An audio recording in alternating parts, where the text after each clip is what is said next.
Ustadz, apakah dalam doa berjamaah ketika imam mengangkat tangan, bagaimana dengan makmum? Dan bagaimana juga dengan kunut, apakah makmum mengangkat tangan pula? Baik, berarti ini ada dua pertanyaan. Pertanyaan pertama, doa secara umum, ya kan? Yang tidak harus di dalam sholat. Yang kedua, doa khusus di dalam sholat yang dimaksudkan dengan doa kunut. Ya, persoalan pertama, doa berjamaah. Persoalan kedua, perihal mengangkat tangan. Baik, persoalan pertama tentang doa berjamaah, diantaranya bisa ditemukan di hadis riwayat Al-Bukhari, nomor hadis 805, 806, kemudian redaksi yang sama di hadis Muslim, nomor hadis 583. Hadisnya disandarkan pada sahabat Nabi, ya sahabat Abdullah ibnu Abbas radhiyallahu taala anhuma. Ya, kata beliau, anna raf'as sauti, bahkan dari khadimnya menyampaikan, ya dari khadimnya Ibnu Abbas radhiyallahu taala anhuma, anna raf'as sauti bidzikri, ya hina yansarifu an-nasu minal maktubati kana ala ahdi Nabi sallallahu alaihi wasallam, adalah ya mengeraskan suara itu ketika berzikir. Di antara makna zikir itu berdoa. Dari mana taunya? Quran surah ke-7 ayat 205. Wadhkur rabbaka, kan? Fi nafsika tadarruan wa khifatan wa dunal jahri minal qaul. Kan wadhkur, dan berdoalah, berzikir. Jadi doa disebut dengan zikir, salah satu kalimatnya. Jadi di zaman Nabi sallallahu alaihi wasallam, kata Ibnu Abbas, mengeraskan suara dalam berdoa atau berzikir atau bertakbir itu ditemukan di awal-awal masa Nabi sallallahu alaihi wasallam. Ingat cara menerjemahkannya. Di awal-awal masa Nabi SAW mengajarkan amalan-amalan pasca sholat, seperti pernah saya terangkan dulu, itu Nabi mengajarkan dengan cara yang dikeraskan. Dikeraskan. Sampai kata Ibnu Abbas radhiyallahu taala anhuma, saya tidak pernah mengetahui akhir dari sholat, in qada'us shalah, kecuali ketika mendengar kalimat takbir yang dikeraskan. Ya. Nah, kemudian setelah itu Nabi membacakan apa di antara doanya? Ya, ada yang beliau bacakan, misal hadis riwayat Muslim nomor hadis 591, Allahumma antas salam wa minkas salam tabarakta ya dzal jalali wal ikram. Ibnu Majah nomor hadis 925, Allahumma inni as'aluka ilman nafi'a wa rizqan thayyiba wa amalan mutaqabbala. Nah, kemudian setelah itu teman-teman sekalian, ya, banyak orang sudah memahami bacaan hadisnya, banyak orang sudah mengetahui cara berdoa, banyak orang sudah paham bacaan-bacaan doa. Setelah itulah kemudian ada orang berdoa sendiri. Ya, ada yang kemudian membaca, sampai-sampai ada yang pernah membacakan begini, Allahumma innaka antal ahad, as-samad, alladhi lam yalid wa lam yulad, wa lam yakul lahu kufuwan ahad. Allahumma ghfirli, ya Allah, hamba mengikrarkan, Engkau adalah Rabb yang layak untuk disembah. Tidak ada Tuhan selain Engkau, yang dijadikan tempat berlindung, tidak diperanak, tidak diperanakan, tidak ada sekutu bagimu. Ya Allah, hamba mohon ampuni dosa hamba. Terdengar oleh Nabi, kata Nabi, Masya Allah, tahu dari mana engkau kalimat ini? Engkau baru saja berdoa dengan menyebutkan nama Allah yang paling utama, Asma'illahil A'zam. Idza du'iya biha ajaba, wa idza su'ila bihi a'ta. Kalau disebutkan berdoa dengan nama itu, pasti akan dikabulkan. Kalau meminta dengannya, pasti akan diberikan. Jadi dia berdoa, nggak diajarkan oleh Nabi. Tapi doanya dia bacakan, mengambil kalimat-kalimat umum dari Nabi. Kata Nabi, bagus doa itu.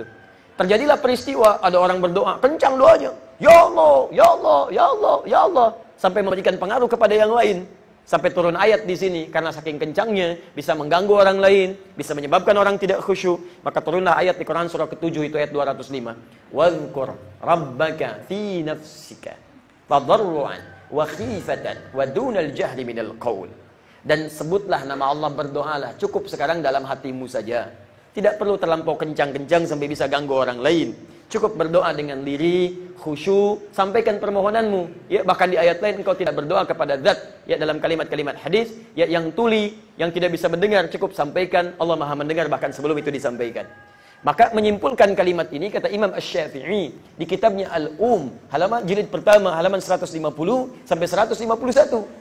Kata Imam Asy-Syafi'i, di awal-awal masa Nabi mengajarkan doa di awal salat itu, doa yang dikeraskan itu dengan tujuan untuk memberikan taklim, pengajaran, contoh kepada orang-orang yang belum tahu bagaimana caranya berdoa, belum paham kalimat apa yang dibacakan.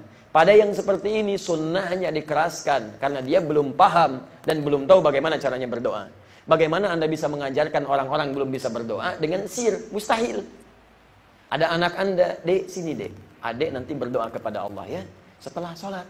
Bagaimana Abi cara berdoanya? Tidak akan kedengaran. Makanya Anda bacakan Allahumma inni as'aluka ilman nafi'a. Setelah dipahami, dia mengerti, paham bacaannya, biarkan dia dengan bacaannya. Kata Imam Asy-Syafi'i, lebih utama disunnahkan berdoa masing-masing ya dalam pribadinya, karena dia menyampaikan hajatnya langsung terkait kebutuhannya tanpa harus kemudian dikeraskan berlebihan jika sudah mengetahui dengan doa-doanya. Tapi kalau Anda belum paham, ingin mengajarkan atau bimbing-bimbing masyarakat yang belum mengerti dengan itu, maka akan lebih baik bila dijaharkan supaya mereka bisa mengetahui dan mengikuti bimbingan doanya. Paham sampai sini? Apakah mengangkat tangan atau tidak? Yang terbaik dalam situasi seperti ini, di Abu Daud nomor hadis 1488 sampai 1490. Isyaratnya mengangkat tangan lebih baik dibandingkan dengan tidak mengangkat tangan. Mengangkat tangan lebih baik dengan tidak dibandingkan dengan tidak mengangkat tangan. Sahabat Nabi bertanya pada Rasulullah SAW, "Ya Rasulullah, bagaimana seseorang ketika berdoa mengangkat tangan?" Dibalikan oleh Nabi, "Bagaimana pendapatmu ketika ada seseorang meminta kepada engkau dengan mengangkat tangannya begini? Pak, tolong. Satu belum dikasih, dua tangan, Pak, tolong. Ya, minta.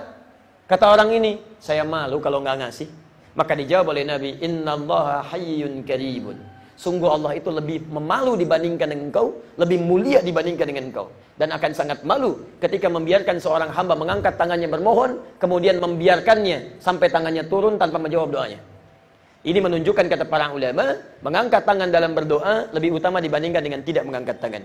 Di antara dalilnya lagi di hadis Muslim, nomor hadis 1056. Di Al-Arba'in, nomor hadis yang ke-10, posisi paling kanan, ya di sebelah atas, sampai ke pertengahan.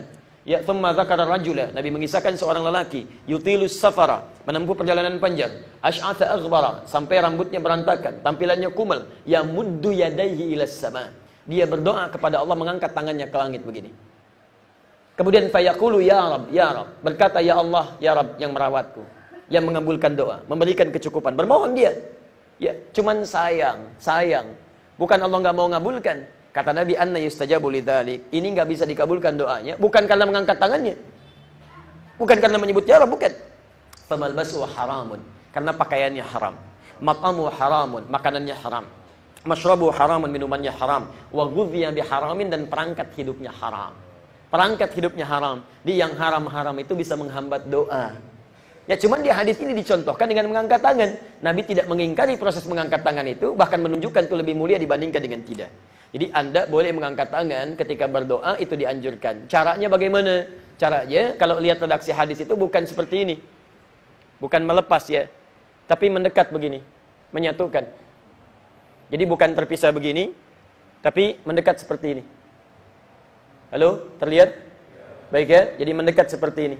Ya, bahkan ketika Anda berdoa mau tidur itu, itu kan disunahkan Anda membaca 3 surah. Ya, Al-Ikhlas, Al-Falaq, kemudian An-Nas. Itu ada sunnahnya. Ya, Anda bacakan itu sebelum tidur. Cara membacanya bagaimana? Mengangkat tangan dulu. Ya, bahkan spesial khusus. Angkat tangan, satukan tangannya begini. Kemudian tiup. Jangan terlampau kencang, biasa saja gitu kan? Enggak usah. Biasa saja tiup. Setelah itu mulai bacakan. Setelah dibacakan Anda usapkan ke bagian tubuh yang bisa dijangkau.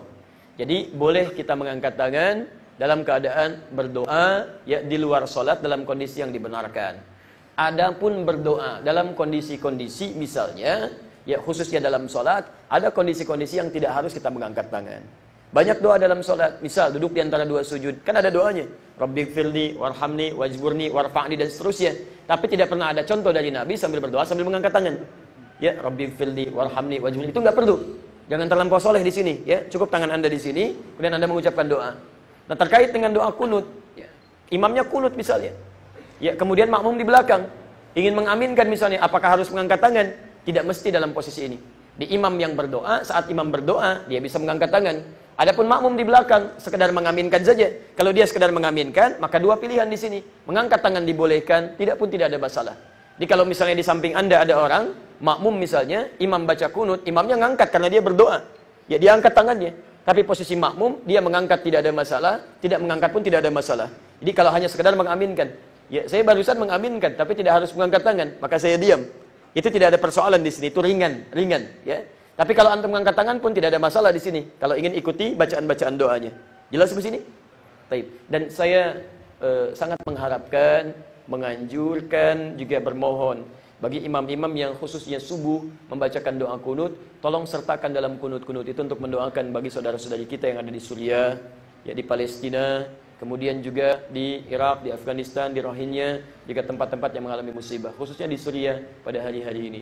Dimohon jangan sampai cuma baca doa yang umum-umum saja, ya kan? Allahumma hadina fiman hadait, wa afina fiman afait, wa lana fiman tawallait. Sertakan doa-doa di situ. Sebagai mana hal pernah dicontohkan dalam peristiwa-peristiwa yang dahulu supaya doa-doa itu bisa lebih meluas, ya. Allahumma ansur ikhwatana fi Suriah, fi Palestin, fi Iraq, fi Afghanistan, fi Suriah, fi Rohingya dan sebagainya. Hadirkan di situ supaya mereka memiliki kekuatan-kekuatan diberikan oleh Allah Subhanahu wa taala. Termasuk di kita juga di Indonesia. Ya, jangan dikira kita tidak butuh doa. Banyak juga doa-doa yang harus kita panjatkan dalam keadaan-keadaan yang kita mohonkan kepada Allah Subhanahu wa taala. Jelas di sini? Baik.